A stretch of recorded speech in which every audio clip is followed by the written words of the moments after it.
Hello, everyone, and welcome to the Sustainable Finance Podcast. My name is Paul Ellis, and I'm your host for these programs about developments in this fast-growing industry. Policies and institutions that open opportunities for focus on people of color are not racist. They're not even an attempt to level the playing field after centuries of systemic racism. They are an effort to bring Black people onto the playing field of economic mobility after centuries of being locked out. I'm quoting from a Forbes article published on October 12th and written by Lenwood V. Long Sr., President and CEO of the African American Alliance of CDFI CEOs. Lenwood's my guest for today's Sustainable Finance Podcast conversation. And he'll join me to tell us the story behind the article. But first, I want to say a few words about our sponsor. If you're tuning in to this podcast, then you already understand the crucial role finance plays in the transition to a sustainable future. With the right individuals leading the way in top companies, sustainability becomes more than just a buzzword. That's why we're excited to have Acre as our sponsor. As a world-leading sustainability search and recruitment company, Acre enables organizations to create real change by embedding and developing purpose-driven people in their teams. Visit the Acre website to learn more about the latest opportunities or to get in touch about building your perfect team. Hello, Lenwood, and welcome to the Sustainable Finance Podcast. Well, thank you, Paul, so much for having me. It's my delight to be your guest on this important podcast, Sustainable Finance. Thank you. Thank you very much for joining us today. I know you have a very busy schedule this week. We're going to dive right into the questions that we have for you, and off we go, right? Okay.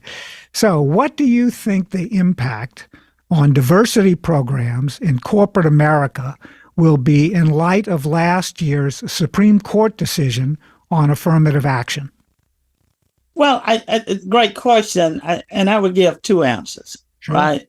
And the reason I give two answers, one is how perhaps corporate may pause and say that we need to re-examine and perhaps tweak their methodology, their thinking. Then there's the second answer where corporate America say the Supreme Court missed the point. And instead of retreating, we're going to reinforce our efforts to ensure that our goal toward making equality in America live, and we're going to pursue ahead. Those are two answers from two possibilities. Okay, great. Well, that's a great way to start this conversation. Sure. Tell our audience now what you think conservative economists and anti-affirmative action leaders, why they chose the Fearless Fund as a target. And you might want to give our audience a little background on what the Fearless Fund is and who owns it and runs it. Sure.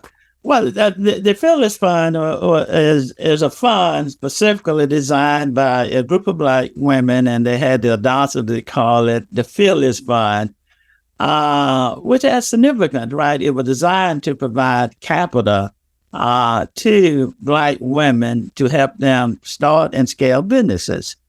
And it was really, I akin it to addressing a universal problem affecting Black and brown people, and that is access to capital. Correct.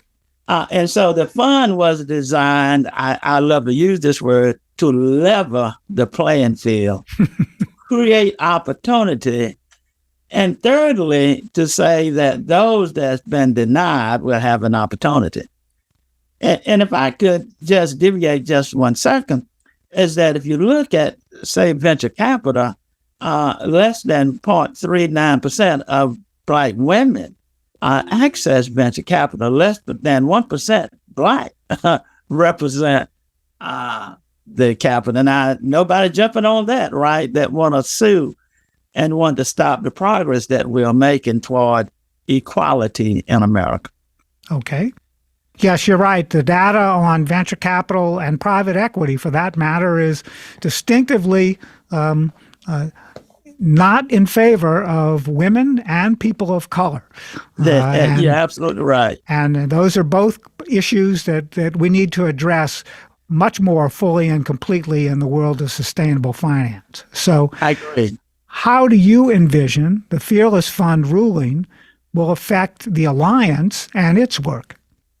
Well, I think, one, let me respond by saying that that ruling missed the point. It missed the boat.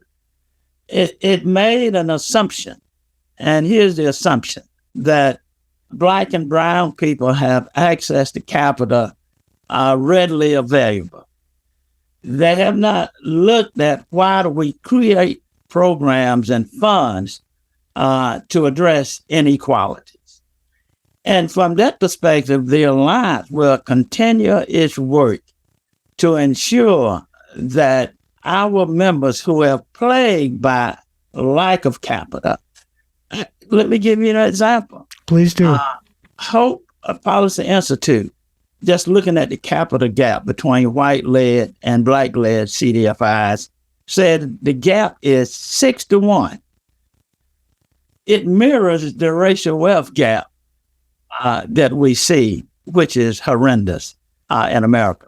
And so the Alliance, instead of pausing, instead of retreating, we say full speed ahead, because what we are doing is addressing a systemic issue that no one else is addressing.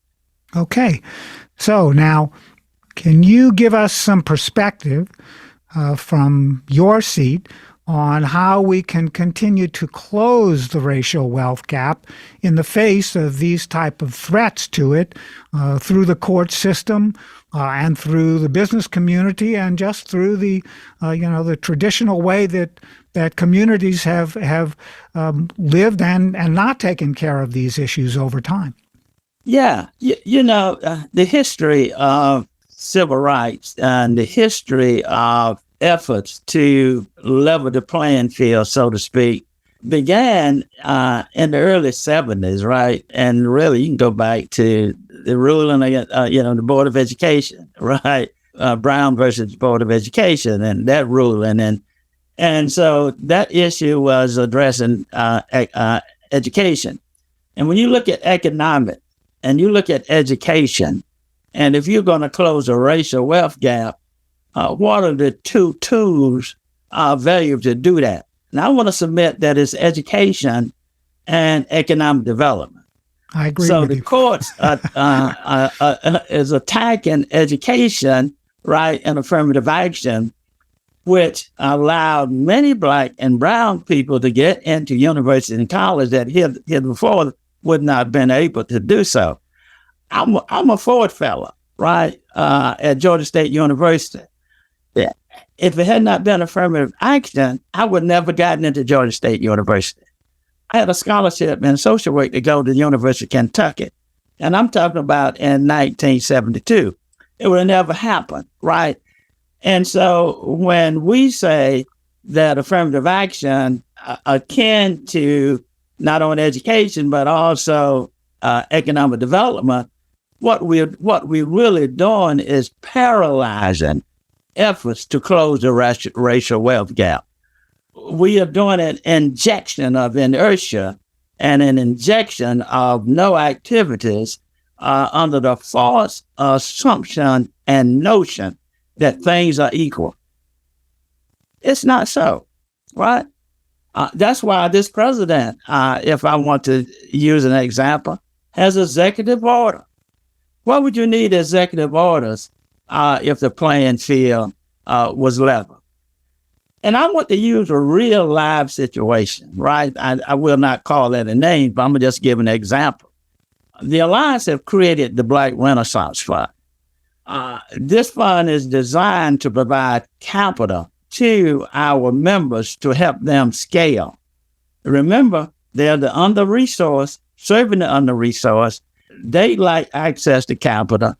The businesses they serve lack access to capital. And so we've created this fund to address this problem. Now, you would think that corporate America, financial institution, would be willing to make an investment in the Black Renaissance Fund. But what I hear is you're a new fund. You don't have any record, right? You don't have sufficiency. Well, thank you for that. But I do know where a major bank made an investment of $45 million to create a loan fund that within their service area that had no track record. So here again, this desperate trick, this disparate treatment, this inequality plays out in so many ways. And that's why we have not only a capital gap, but a racial wealth gap in America. It's those continuation of systemic racism and institutional racism that prevent us from having a level playing field. The Supreme Court and Roberts and Thomas had it wrong. Things are not normal in America. Okay. So now, in addition to what you've just spoken about and the fund that you started from within the Alliance, what other kinds of support can the Alliance provide to Black entrepreneurs concerned about these current events? Oh, I do. I think through our policy and research work, for example, on CRA, the Community Reinvestment Act, where the banking industry had an opportunity to address the benefits of the lack of efforts by banks making investment in the Black community, that not requiring that they provide racial data on what they serve, how many loans, where. I think it was a missed opportunity.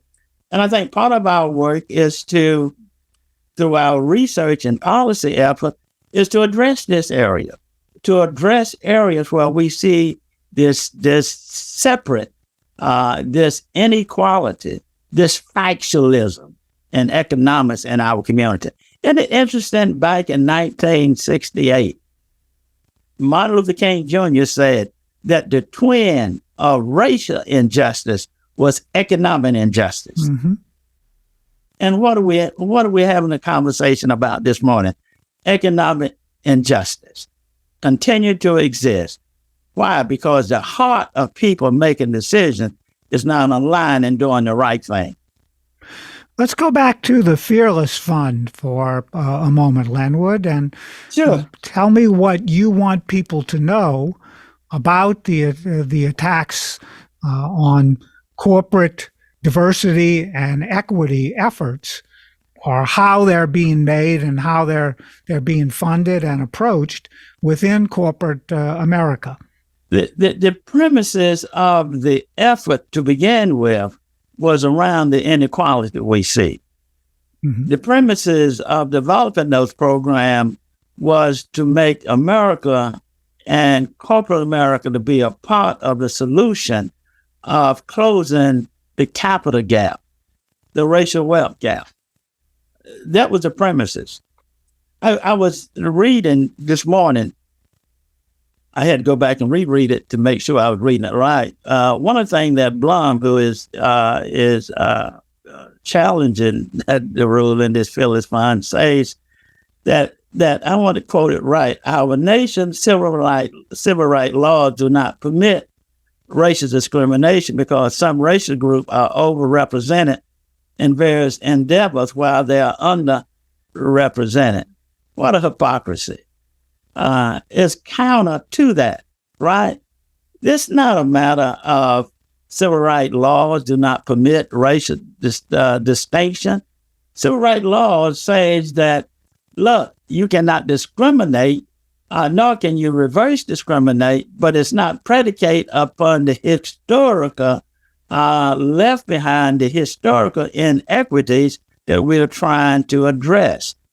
And so they're trying to weaponize civil rights laws and the Constitution to really address their efforts to take us back years in the dark history of this country. So, Lenwood, through the Alliance, I'm a little passionate about it. I can tell. I'm glad you are. It's good to have passion around these types of issues because they're so embedded in our culture and our financial world as well. And I was going to say that the opportunity to focus on issues like this is being brought up, if you will, on a fairly consistent basis within our overall culture lately. How are you helping people through the Alliance work with these types of issues in communities around the country, and how are other members of your Alliance, other CDFIs within the Alliance, doing the same thing? Yeah, it is simply one, not retreating. That's one. Two is arming our members and galvanizing voices around the importance of taking a stand against this nonsense where these conservative groups, well-funded, are trying to stop the economic progress of Black and brown people in this country, period. And so it's going to have to be a new renaissance of voices that say enough is enough, and that we refuse to go back, and that we're going to have to countersuit. And I call on corporate America to invest in programs like the Alliance and then invest in legal efforts to stop this nonsense of this well-funded efforts by these organizations who pick and choose the right court, the right judges who align with this philosophy that all is equal, and any fund that address inequality is against the Constitution, is anti-civil rights bill. Hogwash, I say. Okay, well, Lenwood, listen, it's been great speaking with you this morning. Thank you. And we want to make sure that folks know how to get in touch with you, how our listeners and our followers can get in touch with you and with the African American Alliance of CDFI CEOs in order to find out more about your programs that they can take advantage of, and how can our followers of the Sustainable Finance Podcast get in touch with you with questions about the topics that we've discussed in today's program. Good. You can go to our website, AAACDFI.org. Again, just AAACDFI.org. And when you get on that website, you go down and just hit that button. You will see teams. You will find this guy, Lenwood Long, and I'll be happy to respond. And by the way, also on our website, you'll see our voices and some of our policy issues and platform and statements that we are pushing back against these efforts to impede progress toward equality in America. Great. Well, thank you very much, Lenwood V. Long Sr. And for our listeners, if you're ready to take your team to the next level, or if you're an experienced sustainability professional, visit the ACRE website to get in touch. With the right individuals leading the way in your company, sustainability becomes more than a buzzword. Let ACRE enable real change by embedding and developing purpose-driven people in your teams. And to our followers, join us again next week for another episode. I'm Paul Ellis, and this is the Sustainable Finance Podcast.